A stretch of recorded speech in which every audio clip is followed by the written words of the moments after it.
ছবি তোলার পক্ষে জায়গাটা ভালোই।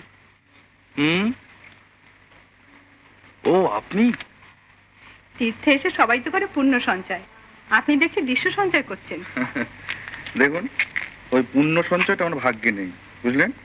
আর ছাড়া অ্যালবামের পাতা যদি কয়েকটা ছবি সংগ্রহ করতে না পারলাম, তাহলে তীর্থ ভ্রমণের রাহা খরচটাই মাটি হয়ে যাবে। ছবি তোলাটা আপনার একটা নেশা। যেহেতু আমার কোনো পেশা নেই। কিন্তু নেশার তাগিদে খিদে তৃষ্ণার কথা ভুলে গেলে চলবে কেন? ওই দেখেছেন, খিদের কথাটা একবারে ভুলেই গেছিলাম। চলুন যাই, ভীষণ খিদে পেয়ে গেছে। আচ্ছা, একটা কথা জিজ্ঞাসা করব, যদি কিছু মনে না করেন। বলুন।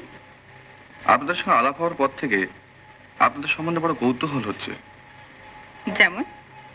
যেমন ধরুন, আপনি সন্ন্যাসিনী নন, অথচ আপনি থাকেন আশ্রমে। তারপর আপনি বাংলাদেশের মেয়ে, আপনি আছেন ঋষিকেশের পাহাড়ে। এর মধ্যে বিশেষ কোনো কারণ আছে কি? কারণ একটা নিশ্চয়ই আছে, তবে সেটা আপনাকে বলা যায় না। ও, কিন্তু এই নিঃসঙ্গতা, এটা মেনে নেবার বয়স তো আপনার নয়।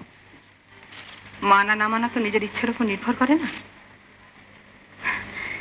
তাছাড়া যে কোনো পরিবেশে নিজেকে মানিয়ে নেওয়াটাই মনের একটা ধর্ম। সবই বুঝলাম, কিন্তু তবুও মানুষ কথা বলতে ভালোবাসে, আবার কথা শুনতেও ভালোবাসে। আমিও বাসি। আমার কথা বলার সঙ্গী এই পাহাড়, এই নদী। আমি আমার কথা বলে যাই, এরা বোঝে কিনা জানি না। তবে মাঝে মাঝে মনে হয় এর চেয়ে যদি কালাবোবা হয়ে জন্মাতাম। কালাবোবা?